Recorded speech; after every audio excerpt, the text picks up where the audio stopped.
Broadcasting live from the Business RadioX studios in Atlanta, Georgia, it's time for Atlanta Business Radio, spotlighting the city's best businesses and the people who lead them.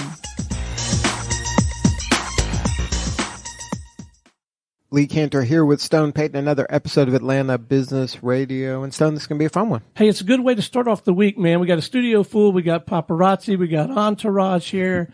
This is going to be a lot of fun. Please join me in welcoming to the broadcast. First up on Atlanta Business Radio this morning, CEO and co-founder with BIP Capital, Mr. Mark Buffington. Good morning, sir. Good morning. Thanks for having me.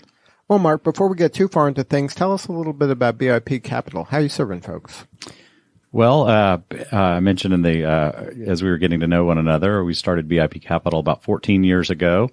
I was passing the hat, just trying to fund venture deals then. And over the last 14 years, we've become the most active venture capitalist in the region. So we have two types of customers we serve, both investors. So we have to drive returns for them, but we also serve the entrepreneurs that we invest in. Now, are you investing in entrepreneurs only here in Atlanta or around the country or the world? Yeah, it started in Atlanta, and now we're really active in places where other venture capitalists, really from the coast, Boston and the Bay Area, are not active. So we do deals all over the Midwest and the Southeast as well. Now, was that on purpose or was that accidental? Yeah, it was really on purpose. I spent 10 years in the Bay Area back at the turn of the millennium and kind of learned the game, if you will, and but was originally from Atlanta and started looking at what was happening in cities like Atlanta for venture activity and noticed a tremendous opportunity. So picked up the family, moved here, and it's been a great run ever since. Now, how does Atlanta compare to the other areas when it comes to entrepreneurs and venture and startups in general? Yeah, compared to the Bay Area, for example, it's they're like kind of the granddaddy. They're right? the granddaddy for sure. So then they have a model that works for them there, right? And there's a lot of density of deals and opportunity. So that's kind of a unique situation. Yep. And then you have the other coast where there's a lot of financial opportunity, and so they have an ecosystem, right? And then we've kind of created our own way, the Atlanta way, right? We have. And so when I started here maybe 14 years ago or so, there was really us and then maybe a handful of other investors in town. Today, I could name at least 10 venture funds off the top of my head, and I think there's probably 20 here. So it's a very active community. I think by any count, now Atlanta is either the third to the fifth best venture market in terms of activity in the country. So it's really active market. It's matured a lot since we've been here, and so that's great for the community. It's not always great for investors as you get more competition. So Sure. We've looked outside Atlanta to cities like Indianapolis, Minneapolis, Columbus, Ohio, Nashville, et cetera. So now when you look and you're looking at a prospective market, what are kind of the characteristics of a good market? Yeah, we're looking for three things. I mean, first, in today's world, they have to be able to produce technological talent. So we have Georgia Tech here. We have, you may not think about CDC as a producer of scientific or engineering talent, but it produces great healthcare talent. So we look for the ingredients, the real domain expertise, if you will. We look for operating talent. So Atlanta has plenty of that and a lot of sophistication in marketing, finance, account management, or customer success. And then we look for, what we call entrepreneurial spirit. Does the city have an appetite for taking the type of risk that we're looking for? And you put those ingredients together and mix it with capital, and generally good things happen. So now so part of that equation is to have a good public-private relationship with the government and the business community? Not really. That's not a must-have. It's not a must-have. No, I mean, there's certain states that have invested heavily in sparking startup activity. Mm-hmm. Georgia's not one of those. I think Georgia's done some really smart things with, for example, funding the ATDC, which is the incubator at Georgia Tech.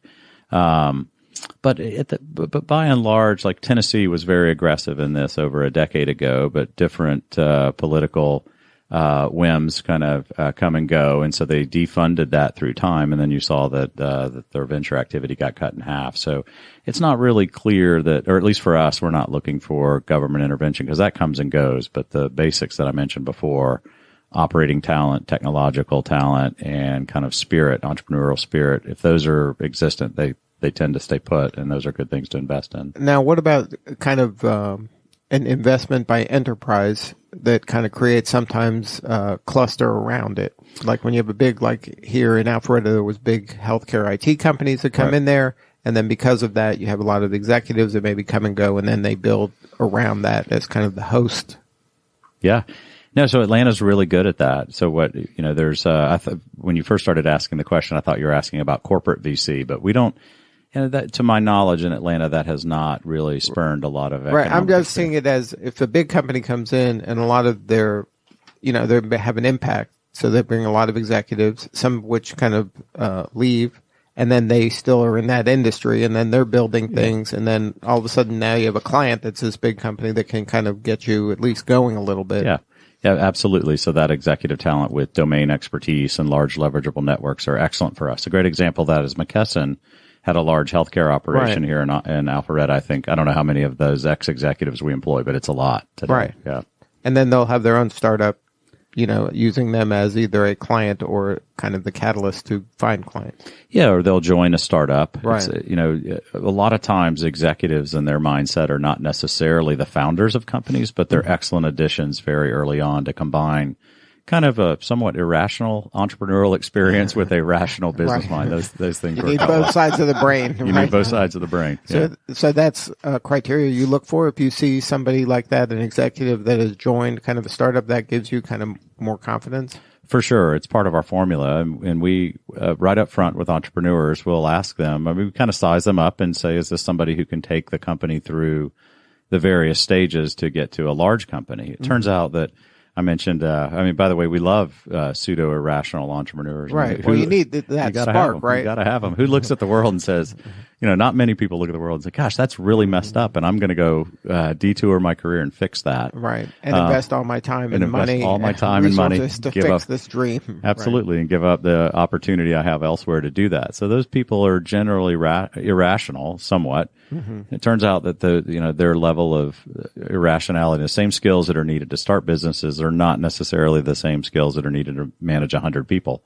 That person has to be highly rational. So we try to combine them, and we're really upfront with entrepreneurs about that. We we'll ask them right up front, do you want to be rich or do you want to be king?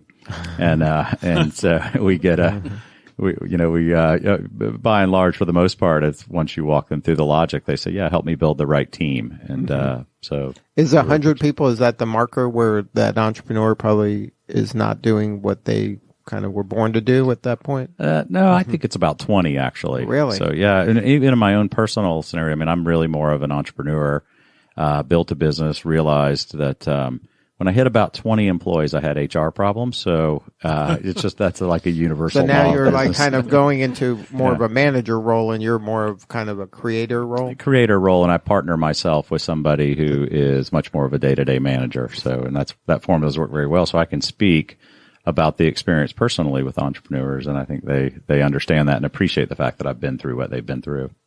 Now, BIP Capital releases an annual kind of state of the startup report. Mm-hmm. Yes. How did that idea start? I think that was my idea. There you go. See, you're a creator. Yeah, actually, I got to give credit. So we were, I hate marketing. I'm not a very good marketer, and my sales shtick, if you will, has always been, I offer something solid and good, and if you don't want it, fine, no problem. Right. And that's been my sales shtick has been that I don't have one. Right. And it worked for a time, but I partnered myself with a COO who came in and said, we really need to start branding this thing. Give me some rope and let's build the brand out. So we started that 5 years ago. And then part of that thinking, as we were interviewing other people, they said, gosh, you guys are a wealth of information. You should share more of that intel. And so we started thinking, well, what would people want to know that we're, in terms of the type of information we have? And so we started this study. The first, was 3 years ago, first Data Startups report. And we just started, essentially indexing activity in the region by state. So there's 9 states that we track. Then we started tracking number of deals, valuations, other things that are relevant to the community. And it's since morphed into essentially an index of how mature various or how competitive various venture markets are. And so you asked the question earlier about Atlanta and how it's matured and what it's like in the community. And Atlanta has really matured over the last decade. And a lot of that is because a lot of people are pulling on the same end of the rope, trying to build, I'll say, a mini Silicon Valley here, if you will, but with our own flavor. So now, are startups in your mind, are they only tech startups, or how are you defining startups? Well, we're focused on tech startups, but no, I think, in many ways, I'm running a financial business that was a startup. It started out of my living room. Right. So, but that would be indexed as well? No, that's not indexed in our report. We're really looking at, and so some of the data sources we use might pick up a little bit of that if it's, for example, a tech-enabled service. But most of what we're tracking is pure technology and tech-oriented startups. So no manufacturing, or unless there's kind of a tech kind of component? Yeah, the latter. Unless there's a tech component, we're not tracking it in our reports. Mm-hmm. And then the markets that you're in, are they kind of where you are in right now? Yeah, so we're, I think you mean end markets. We're focused on healthcare. We're focused on things that the various regions where we operate do well. So, for example, in Atlanta, that's healthcare IT, media and sports tech, enterprise software as a service. I always forget some of these. Fintech. Fintech for sure. Software tools. So a lot of people don't realize that Atlanta is really building a name for itself in quality testing of software. So we have three Marketing, or four. and then sales tech and marketing automation. Yep. So we're focused in those 6 areas. Mm-hmm. That's here in Atlanta, or that's across the board? Across the board, because the way I mentioned earlier that we are really focused on bringing people to the team that have deep domain expertise and large leverageable networks. And it turns out that you can find those types of people for our team that then have these networks that they go find opportunity, or they're aware of problems in a given end market that need to be solved. And so it gives us a little bit of a head start when we're looking for things. How important was David Cumming building Tech Village? I think it was important. I mean, there's, I think the impetus was, this first incubator, if you will, was ATDC, and it's by far the granddaddy of incubators. I mean, across the country, not just here in Atlanta. They were early in that. Yeah, I think what David did for the city was show that there was this kind of underlying entrepreneurial spirit that was somewhat hidden. And, I think I mentioned earlier, I knew when I came here over a decade ago that if I just covered ATDC and kept relations with certain angels that were active in the community, that I was seeing probably 60 to 70% of the deal flow in town.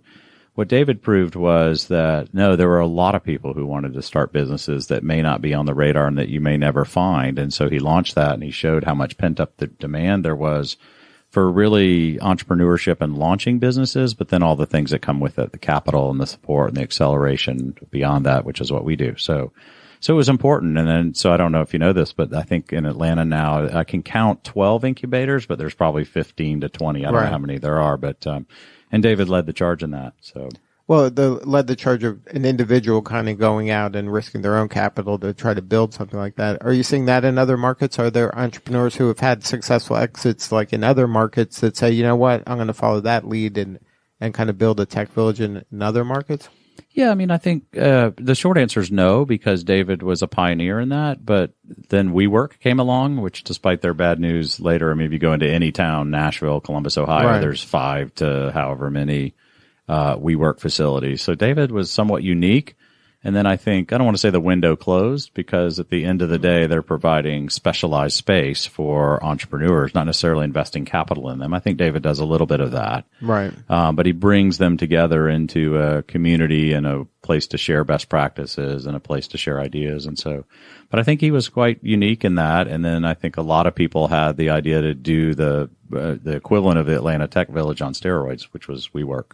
Right, but WeWork doesn't, I don't think, have the education and the kind of collaboration opportunity. I mean, they're a place where people can have an office and hang out together, but there's very specialized knowledge inside of Atlanta Tech Village. Yeah, I think so. I mean, I think they're doing a lot of stuff for the community to educate. I think ATDC does that as well. Right. I think different incubators approach it differently. We have a couple that are in WeWork. We have a couple that are in ATV, and we have a couple that are in ATDC. And I would say just in kind of descending order, ATDC does the most for education of executives and entrepreneurs. And I think ATV, and then to your point, WeWork is a little bit more laissez-faire, and they're more renting office space. But there is community there as well, and there's a lot of sharing taking place. So now, if you were giving advice to a community to build a healthy ecosystem, what would you say to spend most of their time doing? Gosh, I mean, this question has been tried. Like Tennessee, for example, launched this thing they called Launch Tennessee, and the state would kind of co-invest with established venture funds. And it did a tremendous amount of good in the short term over the first decade. And so Tennessee was, for that period of time that they were funding this, way outpunched its weight class in that in terms of the number of deals they were doing. But it went away. And so I'm not sure that's a long-term solution, but it certainly sparked a lot of interest. I think at the end of the day, though, what you really need to get a vibrant kind of innovation ecosystem going is a number of wins. And so if you look at Indianapolis, I'll use Indianapolis as an example. They had Exact Target, which bought David Cummings' company, and now an entire industry around sales automation and MarTech has spun up. And then ancillary spaces as well, or ancillary businesses as well, have spun up there, all as a result of that one big exit that took place there. So I think those are the types of things that really spark. But are those exits kind of just serendipity, like it just happened? I mean, is there anything you can do as a community to increase the chances of having, a winner? Well, I don't know, but if somebody does know, they can have a job at BIP Capital.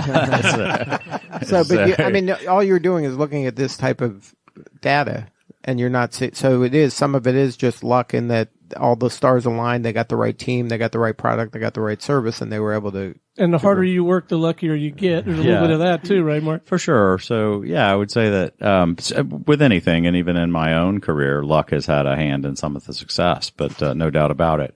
But there's other things that matter as we study these things. Size of market. How big is the problem? We talk a lot about something we call compulsory demand. Probably a great example of that is Facebook. I don't know how many of you guys have a Facebook account, but, it's great for connecting with your network and seeing your friends and all of that. But I'd be surprised if all of you, if you had a Facebook account, said that the privacy issues don't bother you. But the compulsory demand to see your friends and to see what's going on in their lives is so powerful that we kind of tolerate the privacy stuff. So we're looking for things like that, and entrepreneurs who find that market where there's such a pain point that the demand for their service or their pain reliever, if you will, is compulsory. We like those kind of things. And so I'd say it's a combination of a lot of things. It's a combination of getting the right market, the right size of market, bringing the right talent around the business, timing to some degree. But as you pointed out, effort and timing and strategy affects the outcome there. And then I'd say a little bit of luck. But that said, we're scouring the earth for these things using technology all the time to say, where do those ingredients for likely success exist? And so. Now, what about from the entrepreneur side? What can an entrepreneur do to kind of get on your radar? So, well, we 10 years ago or so, we kind of sourced deals in the old-fashioned way. We would meet with lawyers, we'd sit on panels, we'd go to conferences, we'd press palms, but it was very much a traditional networking approach to just showing up and meeting people, pressing palms, et cetera. Today, we're using technology to really scour the earth and all the markets where we want to operate, and so now people can call us directly for sure, and they do a lot, but I'd be upset with our staff if we're not finding a fair amount of stuff proactively. And so I guess the big shift in the market, and it's the interplay of technology with what we're doing, is that we are much more proactive today in finding them than we are reactive. But that's, that said, I'd say 30-ish to 40% of the deal flow that comes into our shop is still we're reacting. Somebody's just showed up and we had not found them. So now what are they doing that catches your eye? Yeah, usually. So we have on our website, and we have 12 questions that we ask, generally about the problem that they're solving. So if it's a problem that is aligned with something we're interested in solving, that certainly narrows the field. And if there's certain elements about the business, like they've got traction, quick traction, they have referenceable customers, they say something about the problem that, like for example, we're really focused on the behavioral health challenge right now. We have been for the better part of 3 years. We were looking all over the country for something that was meaningful in terms of solving the behavioral health challenges that society has.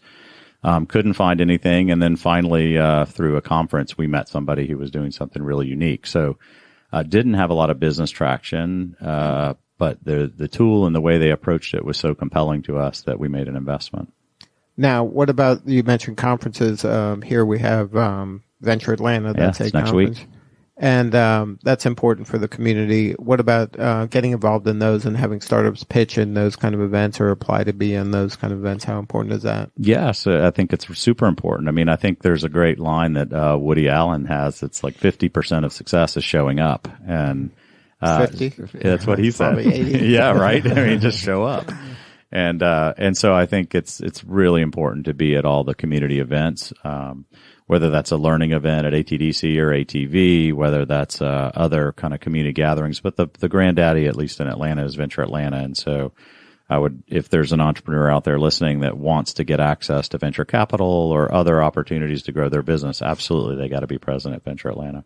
So now for venture capital firms that are in other markets, why should, you don't want them all to come here, but it's good for the community. The more here, the better, right? Yeah. I mean, to a certain level. Yeah, I mean, so you don't want too many. This is a really interesting question. If you've seen the movie Beautiful Mind and kind of this Nash equilibrium on collusion versus competition, as it turns out, more people coming here and building more opportunities at different stages actually enhances us and enhances our swings of the bat or quality swings of the bat at opportunities. But we did not think that 10 years ago. We thought, gosh, let's keep this little pond our own secret. Best kept secret. Yeah, but that's not what we think today. Like, we want as much activity as we could possibly see. Now, the flip side of that is we study the Bay Area a lot, and I would call that hyper-competitive markets, and I'm not sure that that's necessarily good for investors, but we're a long way from that in Atlanta. I think in Atlanta we could do with 10 more funds, and all the participants would run healthy funds and do well and drive good returns for their investors. But so what would be your sales pitch to some funds that are out there that aren't here right now? Well, gosh, now I'm going to pitch to my competition to come here. Well, you said the more the merrier. Yeah, I think there's a very collaborative environment. There's a very sophisticated a group of technologists, but it's more than a group. Georgia Tech is putting out tons of technologists. So is the University of Georgia. So is Emory.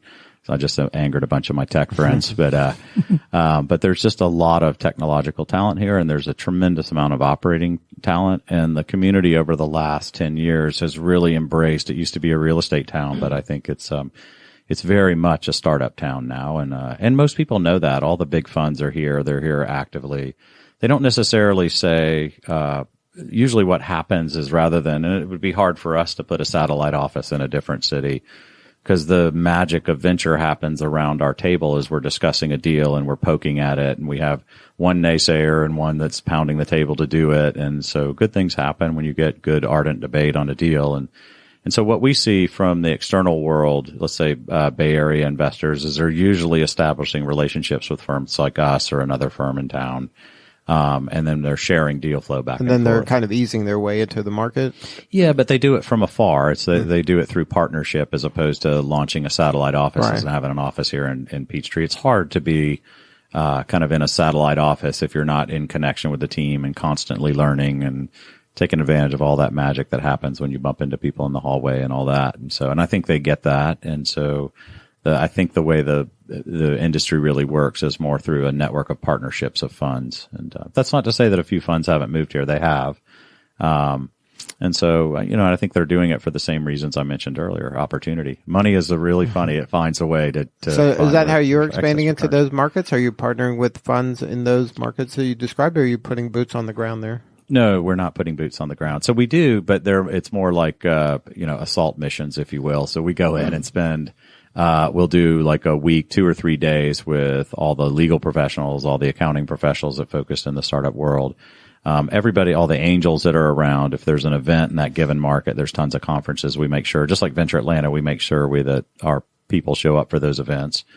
And we try to make a splash and let people know that we're active in the community. And then we use a lot of technology, so we're constantly building this database within different communities, and we'll send out specific mails around, let's say, what's happening in Columbus or what we like in Columbus, and that tends to but you're learning about it through the partners that you've met when you make that splash? Correct, or either that or their own advertising. And so we've gotten fairly sophisticated at this large marketing database that we run to kind of expand our presence or go deeper within a given market.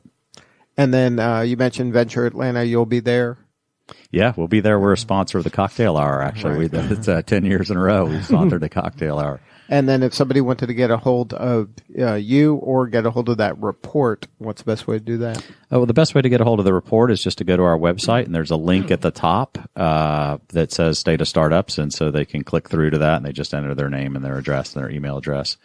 We get some cloaked email addresses on there, which we'd appreciate if we get the actual email address, because we send some ancillary reports or deeper detail around that throughout the year.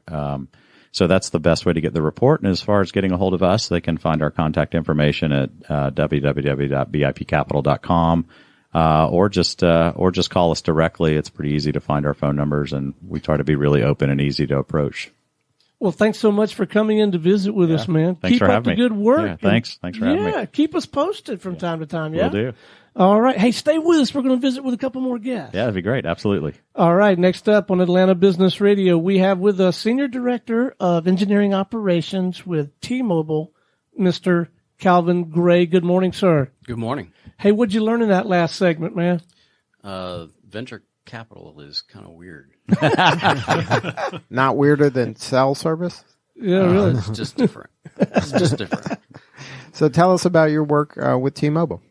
So I've been with T-Mobile for 23 years, actually, this month. So that's Congratulations. Before it was T-Mobile?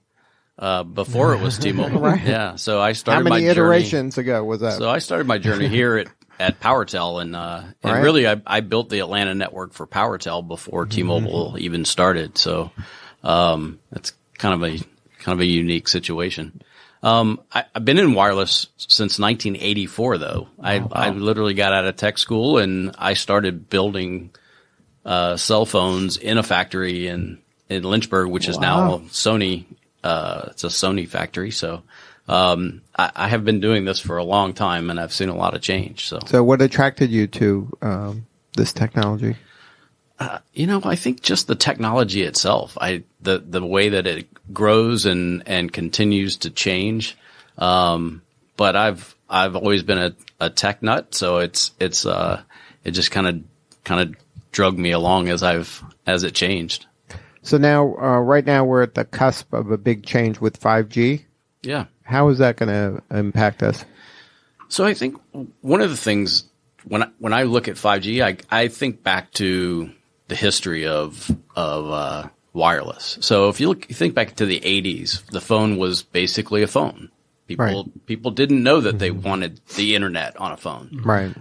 You get into the 90s and oh wow, I don't need a pager now. I can actually text somebody with my phone. And it wasn't really until mid 2000, at 2005, 2007, all of a sudden the internet comes in. The evolution of the smartphone with Apple and Samsung really, you were kind of pushing that envelope.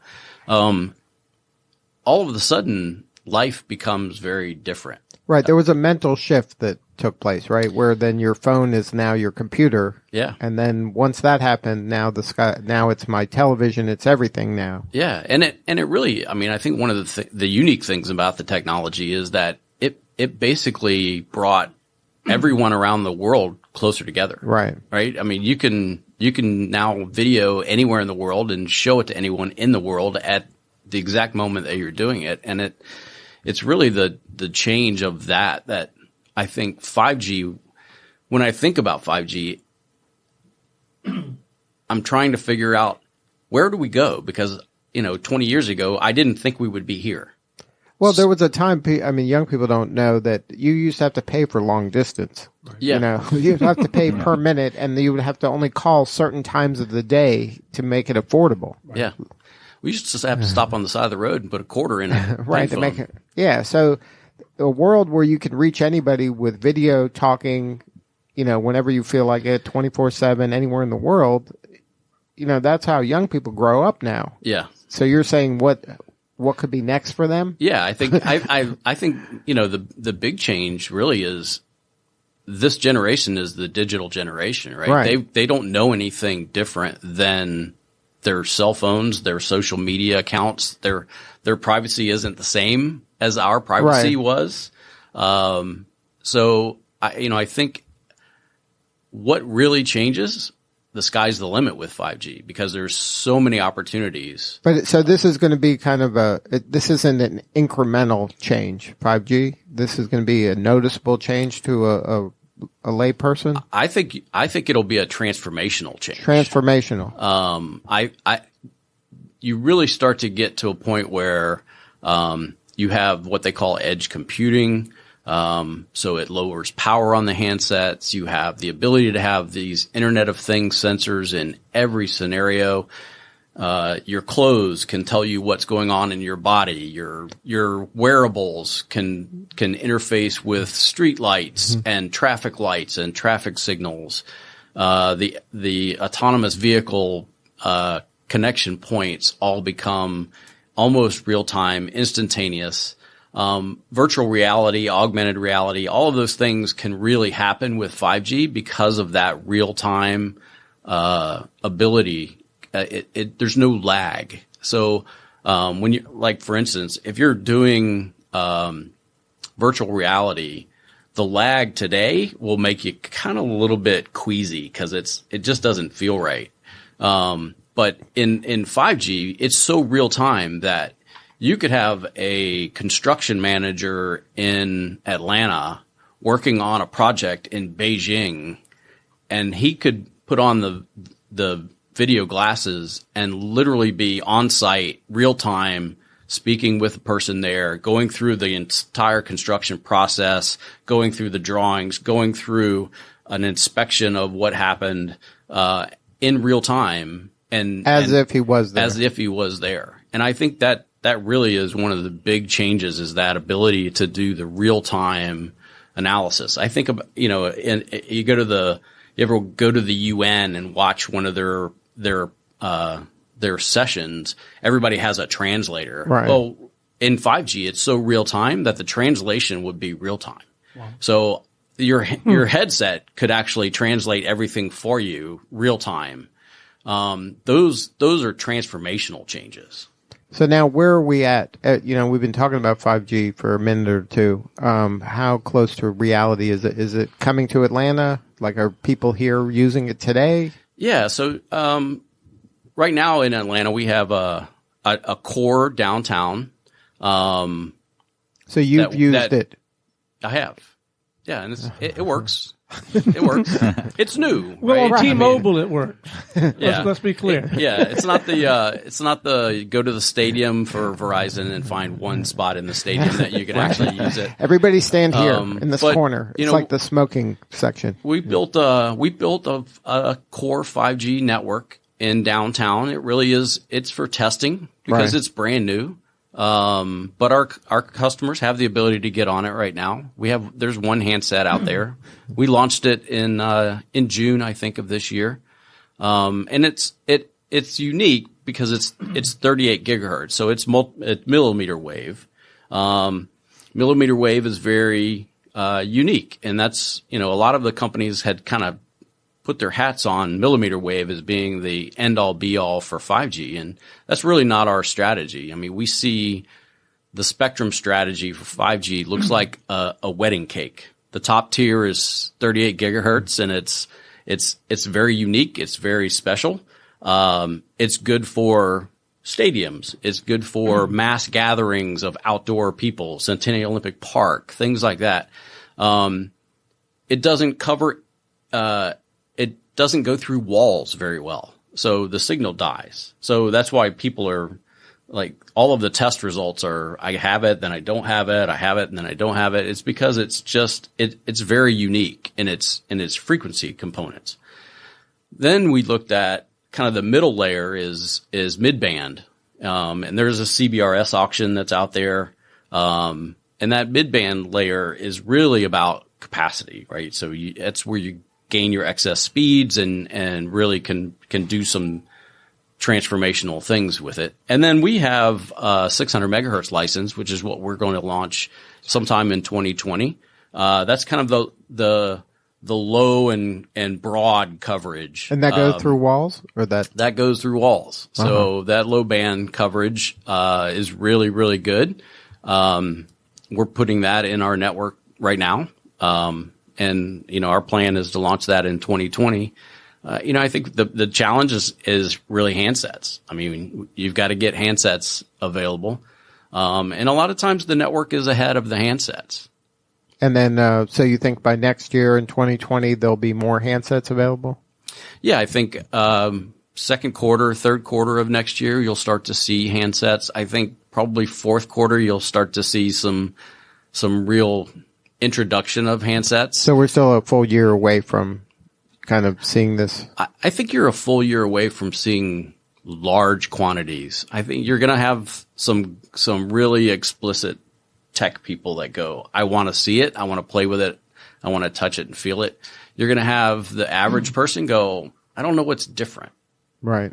So at that lower tier, is it going to be different for me? Like, am I going to be able to download a movie faster? Like, is it going to be noticeable, or is that incremental at that level? I mean, 5G is download a movie in a few seconds. It is the ability to stream video even real at time. That lower level. It'll be that fast. Yeah, because it's really the bandwidth. It's not the frequency goes the distance. The bandwidth of the frequency and the technology actually provides the speed. Okay, so all this, I wish we could take credit for strategically organizing these episodes, but all this really impacts Mark's world, right? Yeah. I was just listening intently. Right, because now you've got entrepreneurs they're trying to look around the corner and way down the road on this kind of stuff. stuff. Will take advantage of that in different ways. And so I was really intently listening to what you were saying, and it's educational. Yeah, the IoT side of this is kind of the really unique and I think the real change component. Those sensors have the ability to have battery lives that are decades long, right? Wow. So if you think about, driving down the highway and you see the little reflector strips, well, what if every one of those reflector strips was an IoT sensor, and it could actually tell your car exactly what's going on and how fast the cars are ahead of you, and if there's an accident a mile ahead, and change direction and get in a different lane, all of those things that happen so real time. Like I have a BMW, and BMWs actually talk to each other. And so what do they say?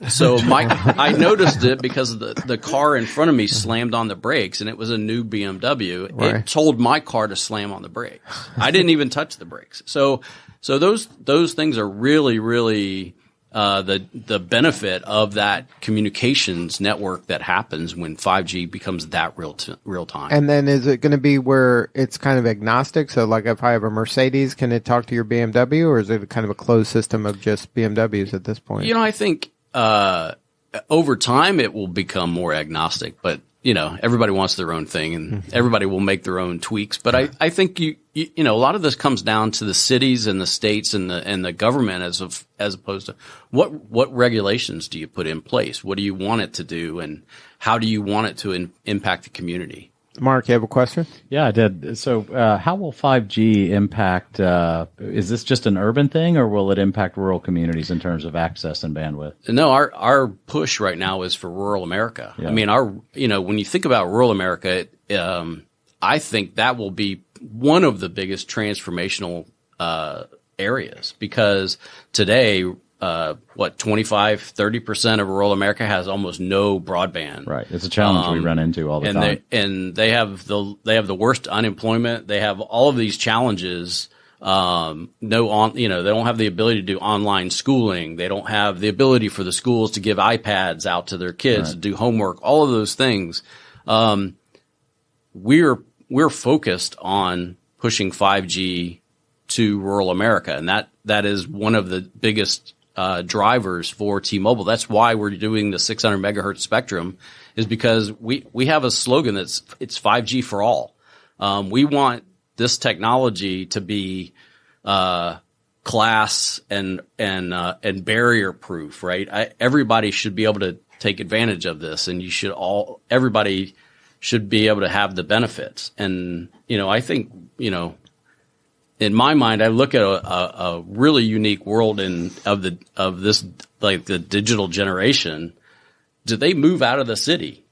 Because cities are crowded. If I could do everything I want to do, and broadband in rural America is the same, and I have the same speeds, does an entire generation of people move into rural America and really change the landscape of cities and rural America? And So then it makes the small towns more attractive in some ways because you're getting all the benefit of the kind of the technology ability with kind of that quality of life of a smaller, slower pace, which a lot of people like. Yeah, and I'm working with a small power co-op in South Georgia, and we built some sites in those areas, and they came to us because they're losing customers because businesses don't want to stay there and people don't want to stay there. But it's hard to stay there if there's no opportunity. Yeah. And if it's a detriment to be there because there's no technology, then they're going to leave. Yeah.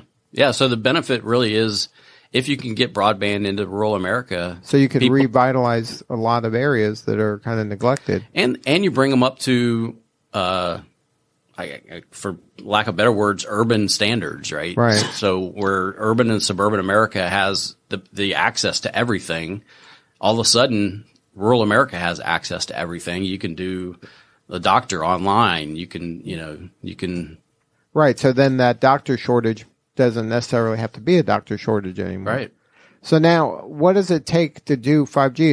Is it just attaches to current cell systems, or is this you have to build new kind of towers? Like, so how does it work? There's a combination. So most of it is just hardware upgrades. We go to the top of the tower, put in some new antennas, new equipment, software. You just wave your magic wand and that appears? A couple thousand people across the city climbing towers and moving things so that's around. All. So you don't have to build new towers or with new stuff? So it doesn't require that kind of an infrastructure in order to make 5G happen? No. I mean, we're putting 5G on our existing sites, and it's going to cover what we cover today.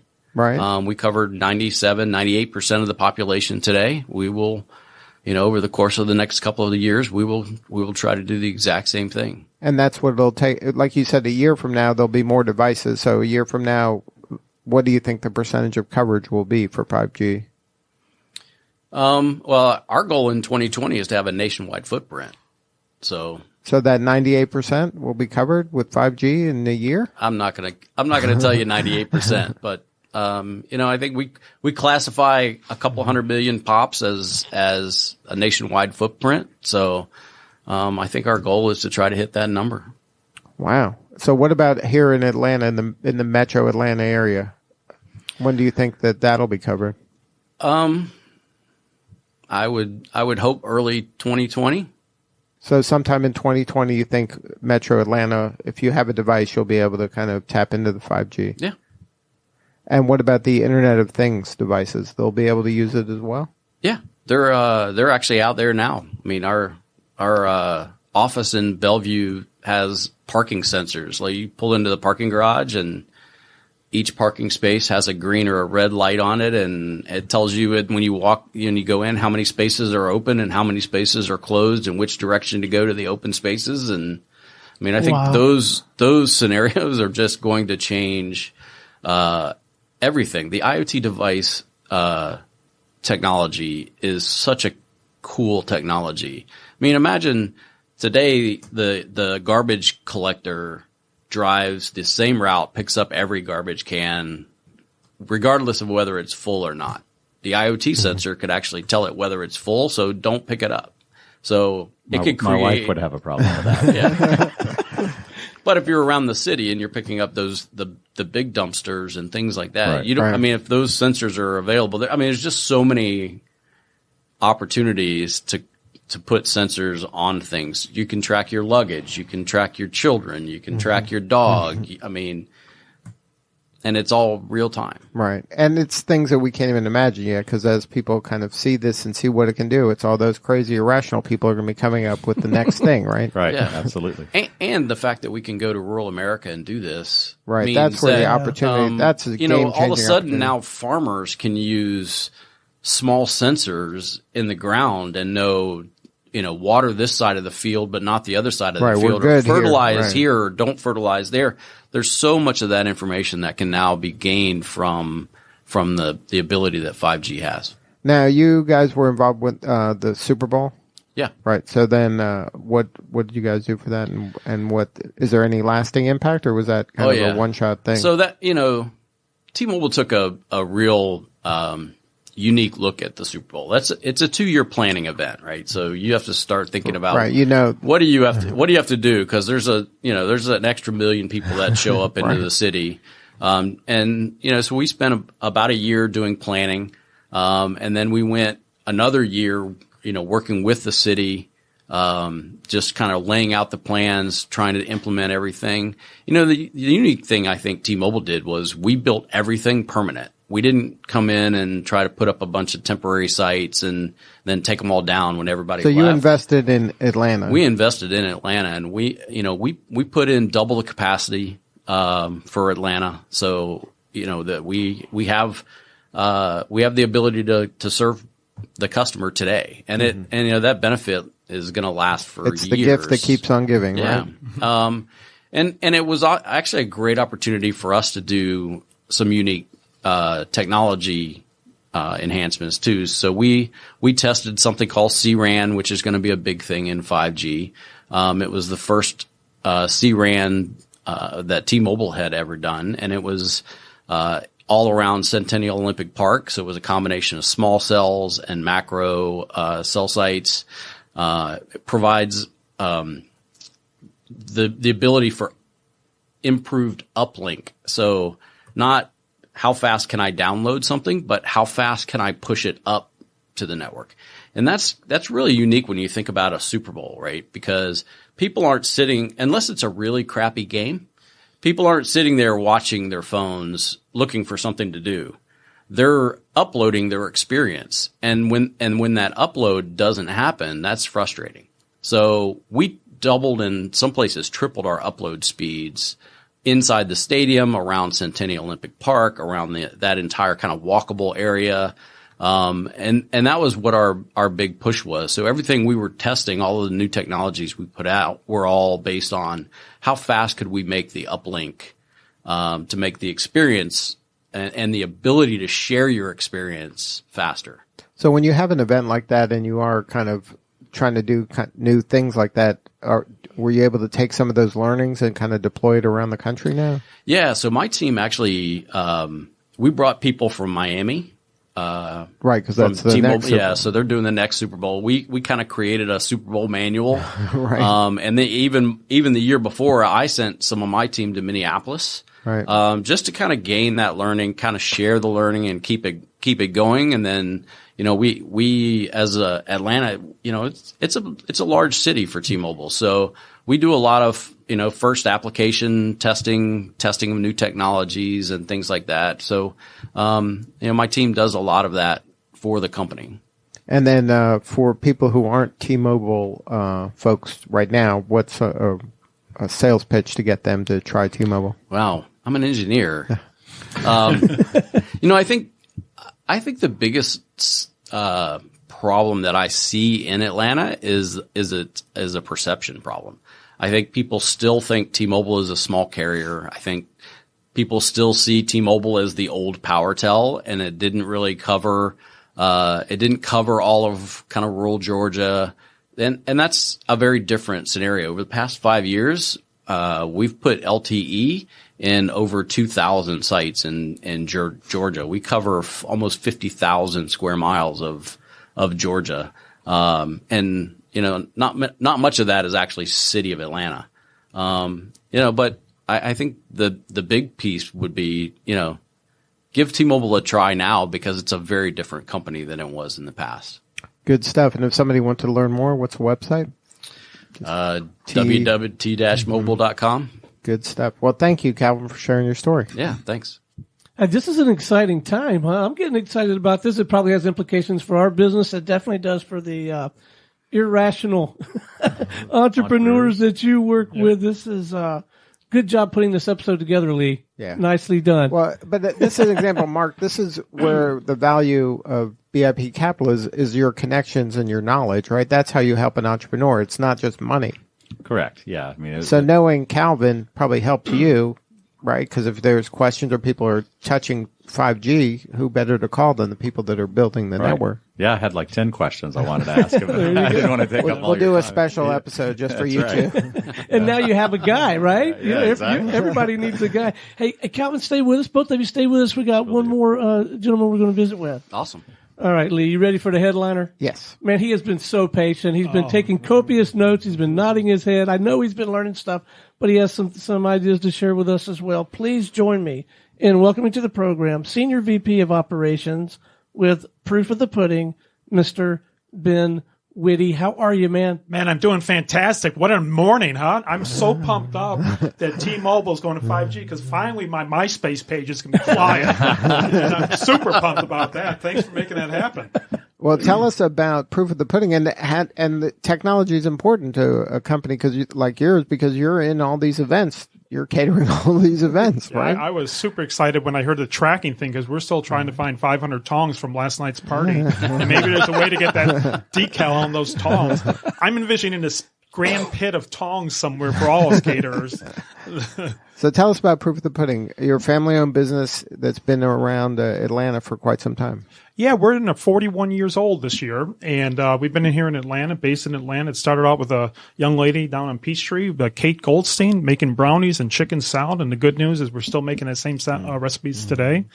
And then a gentleman by the name of Phil Noyes and Guy Thompson bought out Kate, and that was about 39 years ago, and that's when the magic happened. Is that we were just here in Atlanta, and very similar to the other stories, is it was just us and maybe a couple other caterers. And then the great President Jimmy Carter, if we could put our R&D back in the shelf for a second, started the Carter Center Library, and that was our first account. So that's the first kind of big corporate account like that? First big corporate account. It was our main kitchen. It was pretty much everything. That's where we started to grow the company with. So now what kind of was enticing about doing that as opposed to just doing normal catering? Well, we needed a kitchen. Kitchens are real important in food. It's so where was your kitchen before? What was on that 10th and Piedmont location, very small. So that's when we got to the bigger size. So then that enabled you to have a more larger commercial kitchen that you could use for other things, not just the Carter Center? Exactly. We just moved into our new building. It's over there by Topgolf. And I cannot believe for 39 years we were cooking out of the Carter Center kitchen. Really? Oh, so this is now the next evolution is where you are now? Next evolution. Yeah. Come on down. We'd love to have you. We got a wall of whisk. Tours? Oh, we absolutely give tours, and hopefully you'll buy catering from us. So now, so what's in the new place? How is it different? Here's the thing that makes it so special is we have a huge kitchen. So we're making the food there. Our sales team is there. Our accounting's there. Of course, administration's there. We have this thing called a warehouse with all kinds of stuff in there for all the parties and 8 docks now. So it's a wonderful building. Built for the future, not just today. And that's just for our offsite division. That doesn't count the other accounts. So the offsite is just run out of that property. And you're still doing large, you've evolved into lots of now large corporate clients. Absolutely. We're so blessed to be in seven states right now. We're in 6 convention centers, 7 stadiums. So it's really tough sometimes when your stadium, like Auburn is playing Georgia, you don't know who to pick because we're doing the food service in both those stadiums. We just want to make sure the food's good. We're in 2 arenas. So what does that mean you're doing the food? So like every restaurant is actually you guys? Well, in the stadium operations, we're just doing the premium. So if it's a suite, it's the suite operation and club level operations. So, but then they'll have like restaurants will have their own setup. Yeah, that's done by the concessionaire. But anything that's kind of stadium centric is you. In the premium areas only. Right. In the fancy areas. And then, so you have a whole sales team that just goes after that kind of work? Yeah, I mean, that's basically the sales team for the RFPs is basically myself and Adam. Adam Noyes, the president of our company. But how we get these properties is it's all about the relationship. And that's how we built the empire. And then, so you did some work at the Super Bowl as well. We sure did. Sorry about that. We sure did. Our favorite location was the NFL house over at 200 Peachtree. And that was for all the big-time sponsors and players, and you weren't allowed to bring your cell phone, so I just wish we could to take some pictures. You weren't allowed? We're not allowed because T-Mobile had something against it. No kidding. Just kidding. A little joke. You'll laugh on the way home, I promise you. And it was really cool because we had there was a great shot of Joe Montana and Steve Young sharing a beverage at a table and all these great big stars, and that was spectacular. And then we did Guy Ferrari's barbecue tailgate party the day of the Super Bowl We did a great party called Maxim Party. So how do you work with the chefs? Aren't they picky about their food? Oh, yeah, they sure are. Yeah, like back to the charity thing, when we do the Zach Brown Camp Southern Ground, first year we had Emeril Gassi, and then last year we had Guy Ferrari again. And they're not picky. They're really just super guys, and they're superstars, and they're really cool guys. And chefs have their own language. They're like their own kingdom of language out there, and they're cool, and they hang out, and they, of course, want to make great food. So now as this kind of, now you're entering the second 40 years. Yep. What are the plans? Are you expanding? You're obviously expanding outside of Atlanta. Yeah, we sure are. I'm entering my 27th year with Proof. And you know what's really exciting about that? I get the 2-week vacation package now. I'm wow, super congratulations. pumped up. Yeah, thanks so much. Going all the way outside 285. But we're expanding right now. Our biggest thing is in 2 weeks. We're opening up the boat show down in Fort Lauderdale, and there's 5 of those shows. Hopefully this Wednesday we pick up 4 secret locations that we can't talk about until Thursday. That's pretty fun. But our number one thing is right now is Road Atlanta opens up this Wednesday. And then what about like kind of regular folk catering? You still do that, like weddings and events and parties? This past Saturday, we had 9 weddings that were going on throughout the city of Atlanta, all the way up from Yona Mountain, all the way down here to Atlanta. When I was looking at what we were doing this past weekend, we had 17 events and off-site. We had a sold-out football game. Is that a good week, or is that a regular week? I think that was a good week. It could always be better, especially as an owner. It could always be better. Right. We got a big building to pay for. Exactly. Right. Seen it. And we had a sold-out football game up in North Carolina. We had a sold-out football game down at Georgia Tech. So it's just kind of fun to see all these events happening at the same time. Of course, it all comes down to the people on the team. So now it's still a family-owned business? It sure is. It's owned by Phil Noyes and Adam Noyes, the president and chairman of the company. The Noyes family. Phil is a genius businessman. He's been in Atlanta since 1984. We used to be at the MGR Food Services, George Will Congress Center, Georgia Dome, and Centennial Olympic Park. And at the same time, he had Proof of the Pudding, and I joined him in '92 over there, those 3 properties. And then Phil sold his shares to a company called Levy Restaurants in 2004. My non-compete was up in 7, came over to the Proof side of the family. And so there's 6 owners. There's Phil and Adam, myself, Janice Wilmer, has the best job in the world. And this is why it's the best job in the world. She gets a company card and just goes out and buys stuff. And she comes back with this creative stuff. You put it on a buffet and you're like, wow, that's really cool. But I would have never picked it on a shelf. Then we have Chef Vaughn Nielsen, who's been with us 37 or 38 years.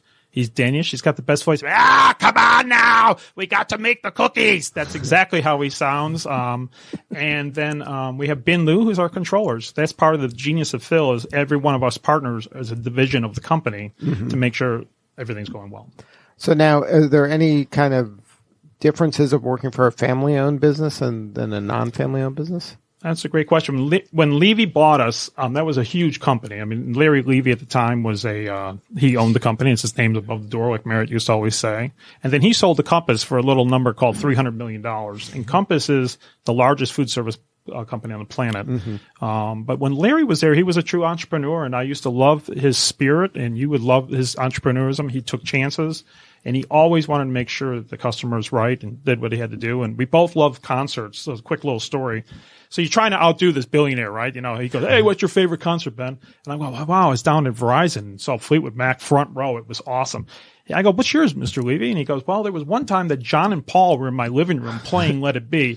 I said, John and Paul from the Beatles? Yeah, he won. Yeah, it's hard to compete. It's hard to compete. So now, but Proof of the Pudding is not kind of a big corporate entity, right? You still have that spirit of kind of the scrappy entrepreneur.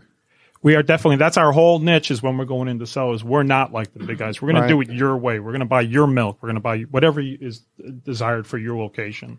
So you're kind of a challenger brand in that respect. No question about it. And then, so how does that kind of help you get these large accounts? Well, I think what they do, the first thing they do is they pick up the phone and call our current customers. And they say, how is Proof of the Pudding? Because we can say anything we want to say.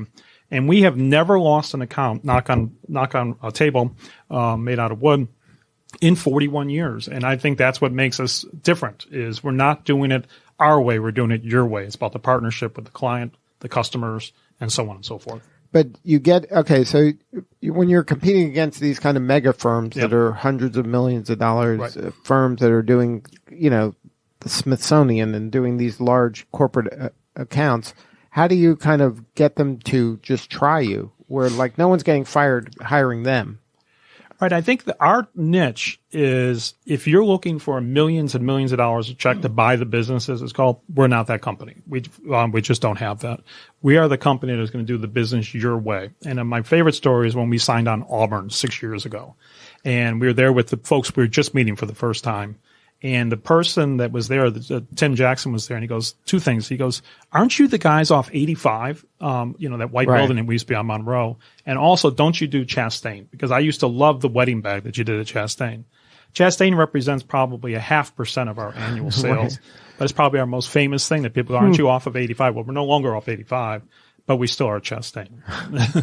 So he remembered the bag. That's right. So it leaves a mark. Your work leaves a mark. Absolutely. And then that's kind of the secret sauce that gets you in to have these conversations. And once you have the conversations, then you feel pretty confident that with your book of business and your relationships, so you'll be able to sell them. That's our goal. Yeah. We're going in for, like I was saying, for Wednesday for 4 new accounts, and hopefully that's going to go. We know, let me rephrase that. It's going to go well. Right. Well, I have a question about recruiting and development. Yep. Because you've built this culture, you have so much on the line now, and you have to consistently go out and find good people to carry on the tradition. I would think that you would be most vulnerable out on site with the boots on the ground. Mm-hmm. So talk to us a little bit about how you go find these people and what you do to get them up to par in the proof of the pudding way, I guess. Yeah, that's a great question. Well, it took me a minute to get it out, but I thought it was a fantastic question. What do y'all think? That's a great question. It was awesome. In fact, I'm going through my notes right now how to answer that. But proof, I think our secret is that you are working with the entrepreneurs and the owners of the company. You're not going through 5,000 layers of a corporation to get approval to buy yellow carrots versus orange carrots. If the client wants it and the customer wants it, that's what they're going to get. But the people is the hardest part. It's easy to buy food. It's easy to buy equipment. It's easy to get there. Those are all check marks that are easy to do. But finding the right person, like all the events we talked about on Saturday, that all happened because of individual talents is making it happen. It's not Ben running around all around the city making that happen, or Adam or Vaughn. We hire the right people. And there's a great saying, there's a lot of great people that used to work at Proof of the Pudding because they didn't fit in the culture. They didn't fit into taking care of the customers. This past Saturday where we had these events going on, and we have a group text going, and you see how passionate they are to make sure the wedding is perfect and the dinner is perfect and the reception is perfect. And when and if there is something wrong, they're going to battle for you to make sure it goes well. And that's just part of our culture for 41 years. So how do you identify that person? How do you meet them? Everybody's on best behavior when you're first meeting them. What are some clues that you have the right fit? I think what we're doing right now is we have an internal referral system. So we just hired, let's just call them Bob or Julie. Bob or Julie just came on board, and we have an opening that just came on board. Hey, Bob or Julie, do you happen to know anybody? And you ask within the company. So I think our first So that's where you start, is within we start. Whenever you're looking to hire, you start within the company first. Oh, absolutely. I'm so proud now, like 27 years ago, if I was going to be interviewing somebody for a job, we would have one proproperty, the Georgia Dome, Georgia Congress Center. And it's hard to look at the guy or girl and go, hey, in 5 years, you're going to be this, because the guy might not be dead or moving there anymore. Right. But now we have all these opportunities in all these states. So it's so much easier to convince you to come join us to work and vice versa. And of course, it comes down to economics. Can we afford you? Folks out there today, this is a buyer's market for staff. It started, we were part of an LCA organization called Leading Caterers America, and everything starts in California. And in California, they were talking to caterers in California, talking about how dishwashers are signing $3,000 and $4,000 signing bonuses. Signing bonus for dishwashers. Yeah, so they don't go to the other caterers in town. Hope that trend doesn't come here. Wow. But that's how, and then of course we go through Facebook and LinkedIn and all those accounts to put the ads out. And then when it's not a fit, you have to exercise the discipline to, in whatever fashion is appropriate. You got to end that, right, and move on. You got to end it and move on for both parties. Yeah, for both parties. The worst type of, there's nothing more stressful than terminating an employee. There's nothing more supposed to receive it or to give it, quite frankly. But you want, when in that process, you want to make sure they know what happened and vice versa. And it just sometimes doesn't work. I was married for 25 years. I'm now divorced. It was the best marriage ever, but now we're divorced. I know this isn't Dr. Phil's show. We're not going to go into the reason why, but it sometimes just doesn't work out. So now what do you need more of? Oh boy. We are always on the lookout for great talent. even if we don't have a slot, we're going to put you on the bench. We just talked to a guy yesterday, flew him in from, not yesterday, excuse me, Friday, from Philadelphia. We don't have the spot for him, but he's now on the bench. And when we get those new accounts, we have a starting quarterback, starting pitcher, whatever sport you're into, that you go right into it. So if somebody wants to learn more about Proof website, what are the coordinates? Let's go over to proofpudding.com, and that will give you all the information. Well, Ben, thank you so much for sharing your story. Thanks so much for having me. All right. Well, that's a wrap for another episode of Atlanta Business Radio. We will see you all next time.